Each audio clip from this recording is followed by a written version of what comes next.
Victoria National Park is 20,000 square kilometres. It's Aboriginal land leased back to the federal government, so it can be managed as a national park. So you and I can visit, folks. Now, this is Yellow Waters. This is the last billabong on the Jim Jim Creek system. Roughly 70 kilometres up behind us. Jim Jim Falls and Twin Falls. It takes 3 to 5 days for the water to fall off of those waterfalls to make it down to here. This is all a rain-fed system, so there is no rain falling.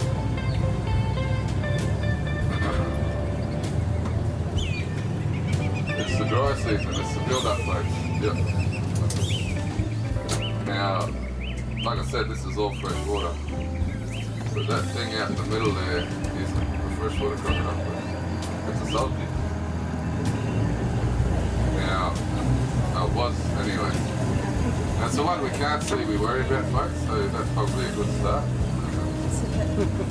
There's at least one here we need to worry about. The problem is I know that's not true. There's lots of them. Now, yeah, when we see the next one I'll talk more about that, folks. We're going to try and catch this sunrise. It is rising earlier than when we're on the water. Luckily for you, we got away early.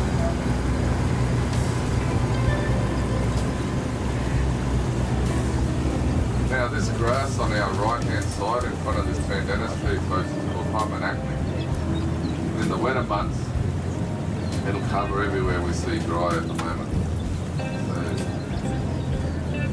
during the wet season, the water level, yeah, feel free to jump up. Feel free to move around, folks. Just not everyone all at once on one side all of a sudden. Otherwise it's cool. We might just float here for a bit, hey, and watch the sun come up.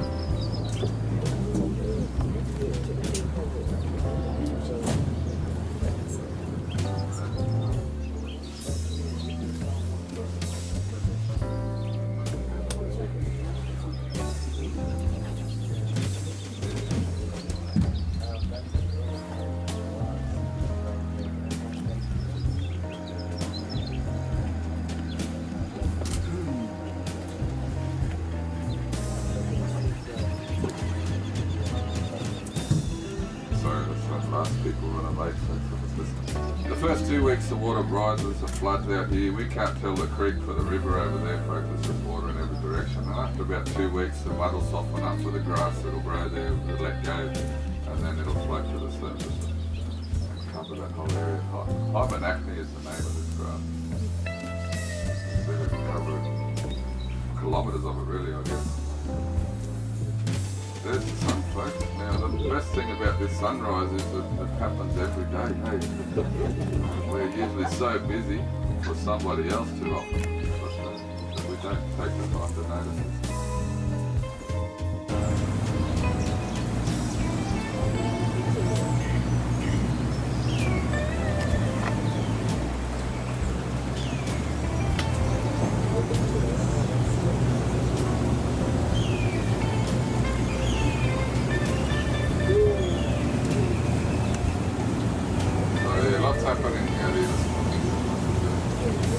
Enjoy this temperature, folks. It's not going to last, hey. This is a pleasant surprise, eh? It's gorgeous. It's going to hit probably 38 or something today. And a pleasant surprise the last few mornings.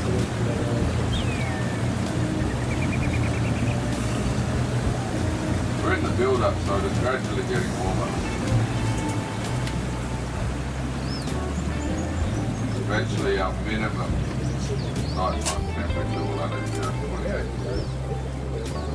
Now we've got a whole lot going on out here, folks. On our left-hand side there's a heap of whistling ducks. These are plumed whistling ducks, by the looks of them. We get both plumed and wandering in the water. Another one on the other side, beside them. Oh yeah, here we go. This the white bird closest to the ducks is the greater egret. Another crocodile beside the boat.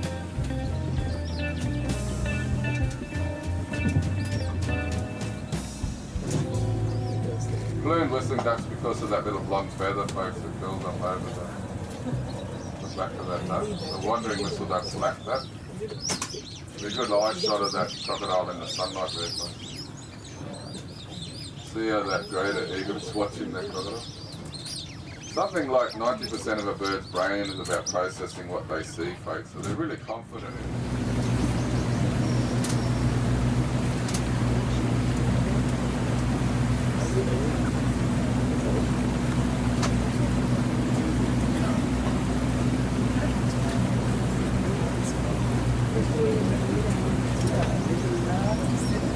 Now most of the water's about 3 metres deep where we're cruising today, folks. Nothing in front of us that gets to 4 to 5 metres deep. This is the deepest spot we're travelling on. So this elbow, that's a big bend in the river, followed out deeper.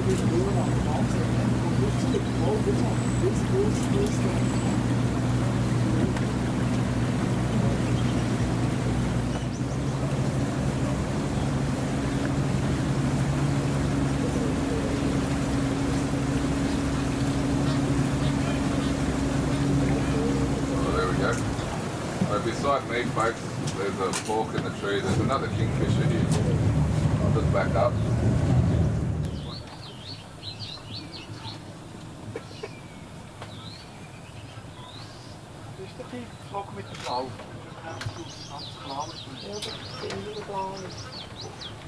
It's hard to describe, but little tiny nests. There'll be 3 or 4 babies in there and they just outgrow it, so they've got no choice to leave home, folks. Maybe that's what we do wrong. We make our homes too big and that's why the kids won't leave these days. Maybe we need to go back to smaller houses so they just get kicked out. That is a big problem.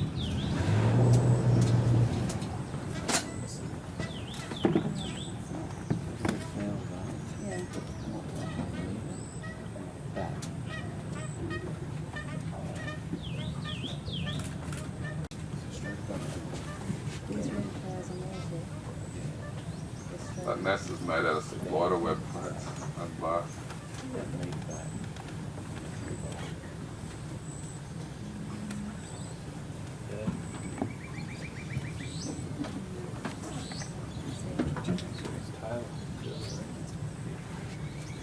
Nervous little animal, but yeah, this is good. We don't see them just easily most of the year.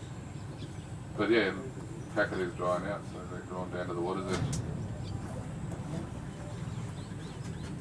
A big buck would stand up much taller than anything we see here, the big boys, but no boys here at the moment. I'm not sure if wallabies do it, but kangaroos, definitely eastern grey kangaroos, they'll give birth when they're young to lots of boys, and they kick the boys out early. As the girls get older, they start to give birth to females, and they keep them back to grow them up, you know, and slowly educate them so they can go and do the same thing. So, one mating of a kangaroo will produce 3 babies. They'll give birth to one, they'll have one ready to go, and they'll have an embryo fertilised that's in what we call diapause. And then once that little one's that foot, it can't fit in the pouch anymore, the mum will give birth to the second one. It'll crawl up into the pouch and latch onto the nipple. And the 2 wallabies, or 2 kangaroos, the joeys, will be feeding off different nipples, and the mum will be producing 2 different milks because of the different ages. And she'll still have that next one ready to go. So as soon as that one's old enough, the second one's out of the pouch, the third one will come. Yeah, another one there. Not a crocodile cruise, eh?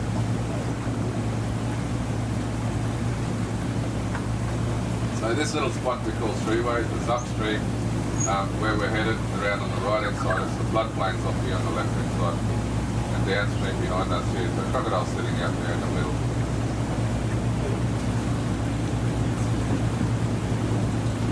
They're everywhere, folks. I hope, if nothing else, you take away an understanding of why we don't swim in.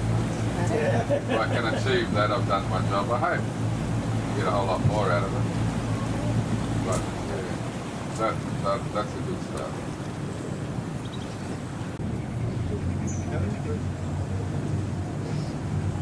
So more of the Raja shield ducks or the Burdekin ducks. North Comb-crested Jacanas. There's a white Australian ibis there, folks. Big white one there, yeah.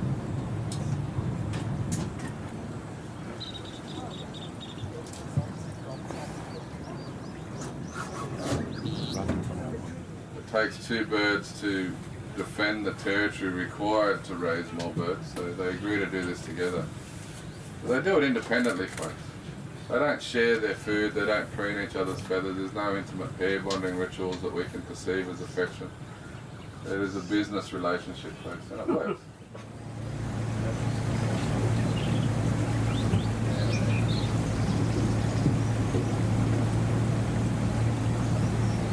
See the grass straight up in front of us with that little tree there, folks, that little island is constantly moving around. That tree has got its roots floating in the water.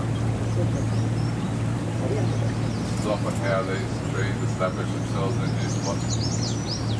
Crocodiles in the last couple of decades have learnt to build their nests on top of that floating grass so that they don't have the nest flood out in the deep side. Quite often paper barks will grow out the side of that nest. Another keen in of light piercing through that paper bark.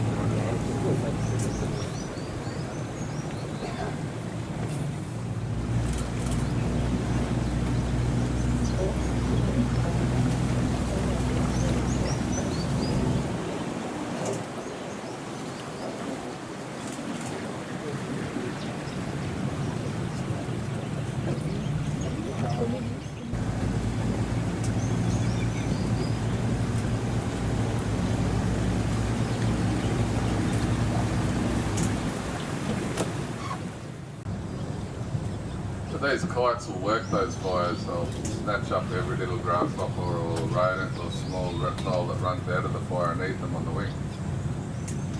But they've got a habit of, if that fire stops producing food that they're still hungry, they'll fly down, they'll pick up a stick on fire, they'll fly off with it, they'll drop it in the dry grass up to 1.5 kilometres away and start that fire all over again. It's really important that we light the fires. Hey, buffalo right hand side. 9 o'clock. All gooey about the buffalo, folks. I like that. A woman told me she was going to shoot me the other day because I said we need to shoot the horses. She didn't realise I heard her, but another crocodile on our right hand side, just past that silver paper bark. Yeah.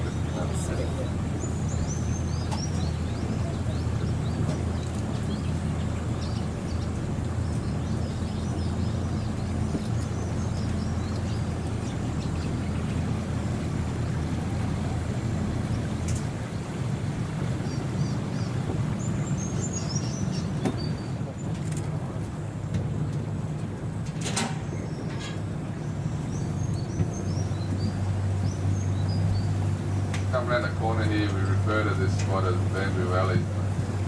Up the right hand side, Bamboo. We've been driving past it for a good while now.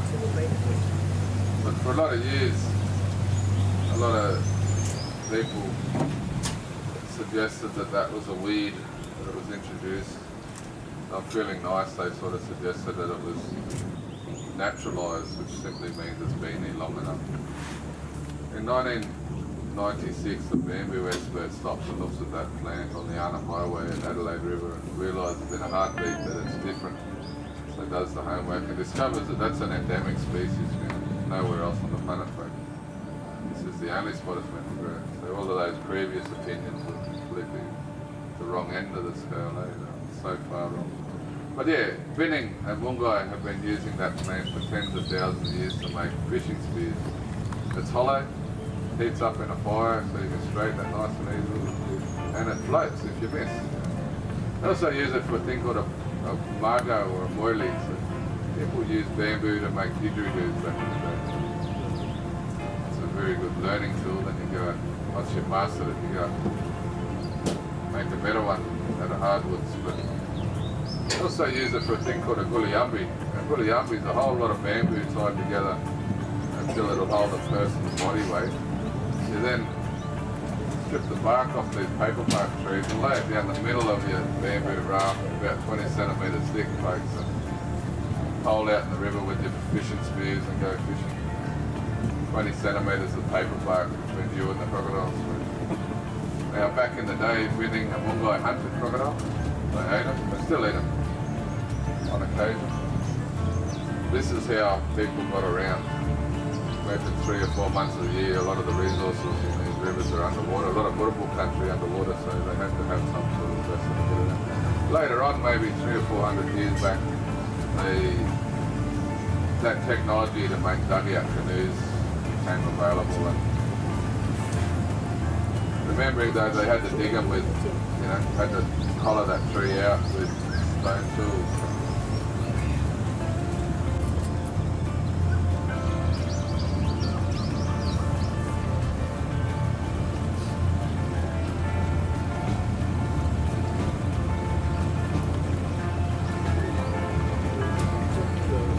This is the habitat for our smallest kingfisher boat. Keep your eyes open. Little tiny thing about 3 fingers long, white belly, sky blue wings, really high pitched walk.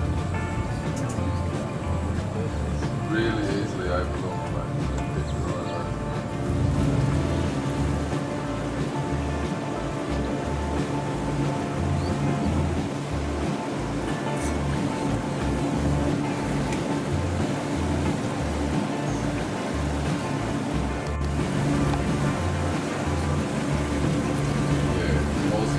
This sea eagle is lesson on landed on this stump over here and they're right into it.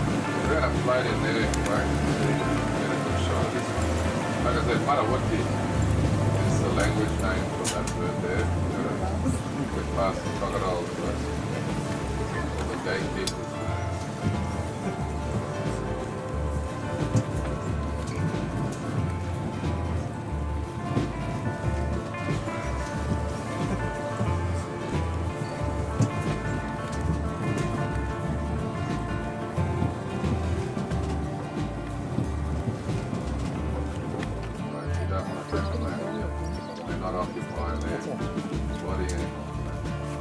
Once that smoking ceremony has happened, you would then mix up red ochre and you mark everywhere that person was frequent. So put a little bit of red ochre here, you know what I mean?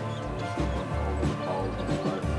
You go back to the window, you'll see it around the buildings. You see them around the buildings in Jabiru or Wali, around the bigger trees, there'll be in places like that. Everywhere that person was frequent, you mark it with red ochre so they realise that they were on the gate. Looking out into the sky, into the stars. But this will transport your spirit from here to there, mate, wherever that is. I'll flash that. Down.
So yeah folks, wetlands are one of the most critically endangered habitats all over the world. Unfortunately they're just viewed often as swamps or rubbish country that needs to be reclaimed by something on the planet. The water is stolen from it. Whereas we need to go home and speak for those things that can't speak for ourselves,